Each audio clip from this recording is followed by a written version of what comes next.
Hello, everybody, and welcome to another special edition of the Shank and Spence Show. And we're brought to you live again, and we're going to do this favorite thing we always love to do: talk about our sports, especially it's that time of the year where we're getting our bellies filled after a great holiday season. Looking forward to the new year, and now we're coming up week 17 of the NFL season, and we're going to talk about the New England Patriots now. And look at how they're forming it up now. They're really just a team. They're battling a lot of injuries this year, a lot of controversy, especially beginning of the year with Tom Brady, especially with that Deflategate. And I'm gonna pass it right off to you, Spence. And what a great game yesterday was. And tell the public how that ending went down, because I'm still kind of confused what happened at the end with the controversy of the coin flip, and they deferred instead of the kick it, instead of receive it. So tell me a little bit more about that, Spence. Well, Shanko, here's my whole theory on this case, and this is why we're talking about the Patriots. The Patriots need to be one more team next week to get into the playoffs. I think that they do have a simple game next week at Foxborough to get the number one seed. Playing Miami. Yeah, playing Miami, and that game, is it in Miami? I believe it is. I believe so. They still should handle the Dolphins fairly easily. I mean, the Dolphins couldn't even beat Charlie freaking Whitehurst and the Colts.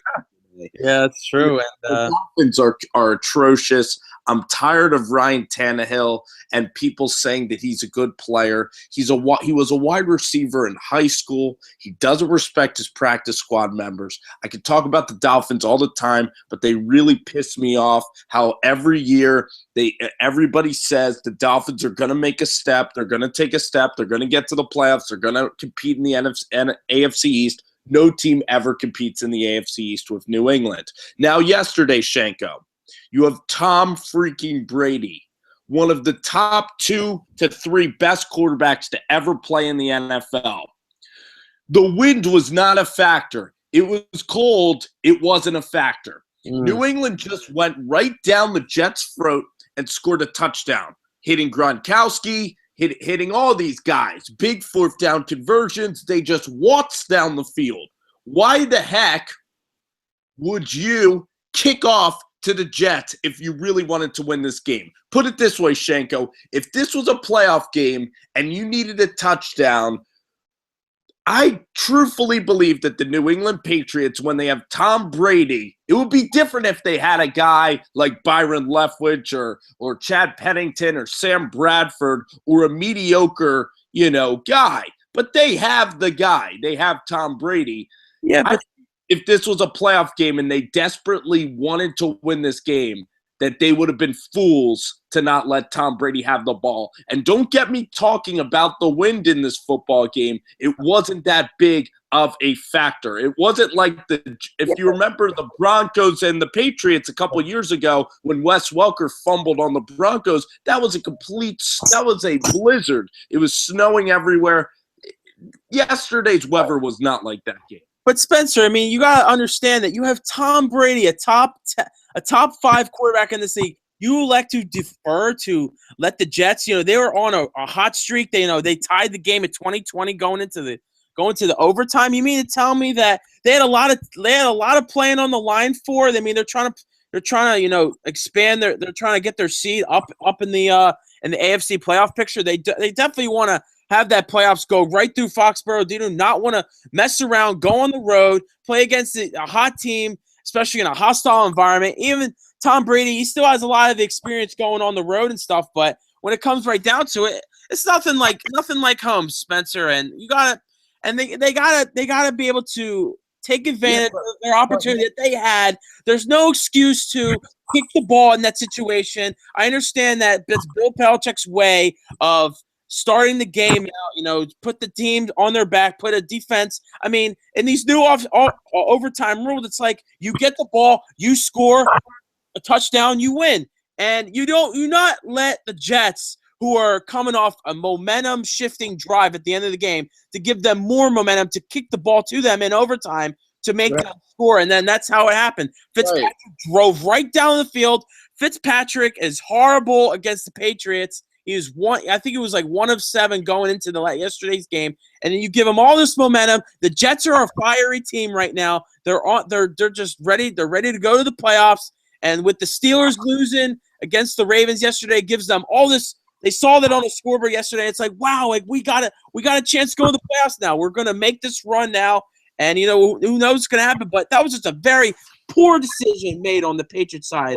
Especially it wasn't a poor decision because they were trying to lose. They weren't trying to win, because if they were trying to win, they wouldn't let the Hall of Famer, one of the best players to ever play the game, they wouldn't allow him an opportunity. If that was a playoff game and Belichick did that, I would be absolutely stunned to the core. They looked at Ryan Fitzpatrick and Todd Bowles, and they basically said to them, because, Shanka, when you're in an NFL stadium in this modern era, there's scoreboards everywhere floating around, everywhere, and everybody knew at the time when overtime occurred, because overtime occurred 15 minutes after the Baltimore Ravens had defeated the Steelers. You don't want Big Ben and Mike Tomlin coming into your house to play you in the playoffs. You want Ryan Fitzpatrick, a quarterback that cannot stay. He cannot stay in a job for more than one season. He bounces around to every franchise, whether it's the Texans, the Titans, the Buffalo Bills. The guy, he simply is a journeyman. He's not a franchise quarterback, whereas you have Big Ben. He's a future Hall of Famer. He's gritty. He can stand in the pocket. It's no comparison. D'Angelo Williams, Antonio Brown, Mike Tomlin. That's a very dangerous football team. They just defeated the Pittsburgh Steelers at home last week. And if I was New England, that's a very smart decision. They own the Jets. The Jets are their little brother. Ryan Fitzpatrick is not a very good player. Even the Eagles beat the Jets. So for New England, a nice tactical decision. They get to avoid the Pittsburgh Steelers. They invite in Ryan Fitzpatrick and Alex Smith. It's a win-win for them, and they were trying to lose the game on purpose, and it was a smart tactical decision to win the AFC that way. That's such ludicrous, Spence, because why would you want a team who's hot trying to beat you? You guys are in the same division. You guys are division robbers. You're just going to let a team just walk all over you? And these professional athletes, they thrive through this competition. They do not want a little brother like the Jets to beat you on one of the biggest stages. They can beat them in the playoffs. How about the end game? Yeah, I understand that, but I don't understand why you want the Jets to make a run, and then all of a sudden the Jets are going to see the Patriots again in the playoffs.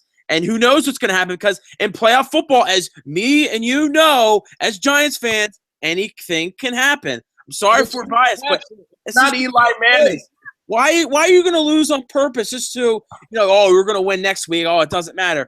Pittsburgh is so dangerous. You're supposed to improve on a week-to-week basis, and that's what all these coaches out there preach to all their players. Why would you want to lose to be able to play against a team in the playoffs who potentially is somebody who you definitely can beat just because of a matchup perspective? No, you play to win the game. You don't mean to tell me for 1 minute that the Carolina Panthers were trying to lose that game yesterday so all the pressure can come off of them, and now it's like, oh, well, we don't have any pressure anymore. We don't have to go undefeated anymore because we lost. No, you go into every game to win every game. Everybody wants to go undefeated in this league. Everybody wants to make records. Everybody wants to win the big game. Everybody wants to be that team. And I disagree with the Patriots. Well, then how come in week 17 teams rest their players if they want to win every game?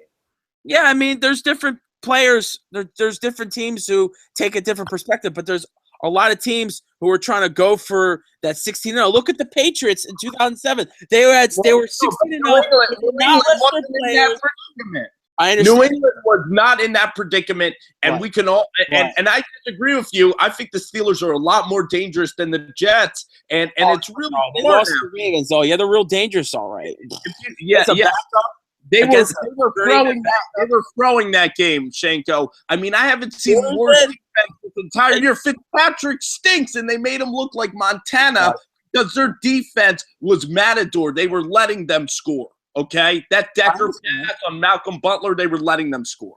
Right, but the Patriots, you're not resting your players. I mean, look at them, like at them in 2007. They weren't resting their players when they went for the 16-0. The Giants could have rested their players too. They could have said because of everything they were saying that, oh, well, you're not going to improve their playoff record, their seeding. Oh, they should just rest their players. No, I mean, they wanted to go for the history there, and the Panthers weren't resting their players either. They're still trying to get a playoff spot, or they're trying to up their playoff seedings now. And it's ludicrous to say that they just let teams walk all over you because as competitive per standpoint, there's no point of making them win a game. And then to go off your Steelers point, easiest path possible. That's what it is. Easiest path possible to the Super Bowl. Definitely tried to blew that game. I mean, the Ravens were out for something to prove. You have a journeyman coming out, the guy who was cut by the Texans because he's overseas. A chartered flight to Miami, and now look at him. He's the hero of the Ravens now. What was his name? I forget. But Mallet.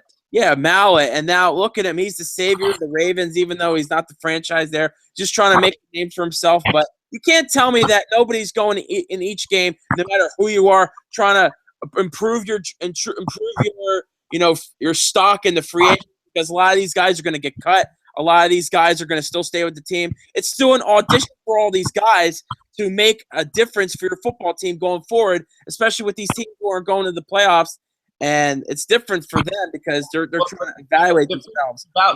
Teams tactically lose all the time in sports. And for New England, they simply were dodging Pittsburgh because in overtime they simply played dead and allowed Ryan Fitzpatrick to look like a superstar and a hero. And, I give the Jets credit for finishing the game, but the fact that they didn't allow Tom Brady to score another touchdown when Tom Brady was red hot, I mean, it's inexplicable. I definitely think they blew that game because they played horrific defense and because of the decision by Slater to kick the ball off. And I'm tired of hearing people say, oh, the refs confused Slater. No. The only reason that Slater was confused was because he wanted to point out which side of the field to go to. When you have Tom Brady, a Hall of Famer, and if this was a playoff game, a do or die, I definitely believe that Brady would have been out on the field 110%, and Belichick would have not overfought it.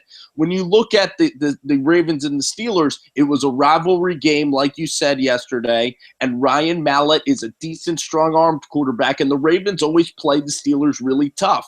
The Ravens had some talented players. They had close losses this year. Flacco got hurt. Forsett got hurt. I think that they are still a talented team, should keep the same people in place, and this was just an unfortunate year, just like Dallas. Yeah, like you said, Dallas is very unfortunate. But at the end of the day, Spence, we don't know what these coaches are thinking. We don't know what's going to happen going forward. Belichick is one of the savviest coaches, though, in all of football. He's the guy that will break into your headset. He's the guy that will let you score on purpose like he did with the Giants. I mean, this guy is one of the more unpredictable minds, and that's another reason of evidence why Belichick could have pulled this. Yes. Yeah, he maybe have tried to pull it, but we'll never really know because Bill Belichick's always that guy in the locker room in our press conferences. He's very stern-minded. So we don't know what anybody's thinking at any moment, any given time, but it is what it is. You have your opinion. I have my opinion. You just said your opinion. Jets just flat out beat them yesterday. Yeah, I mean, the Jets really beat them up and down the field. It was a very close game forward, but as we said before, it's just one of those things where New England had faith in their defense, so they didn't throw the game. Right, and it's a division game. Well, we'll see. It's a division game. It can go either way. I mean, it's just like, it's competitive that these guys are in. And it's just the way it's going to be. And it's a fun chat. It just doesn't make sense to keep Brady on the sideline, but it was a fun chat. Absolutely. And definitely something worth of discussion, Shanko. Absolutely. And this is the Shank and Spence Show, and we'll see you guys next time.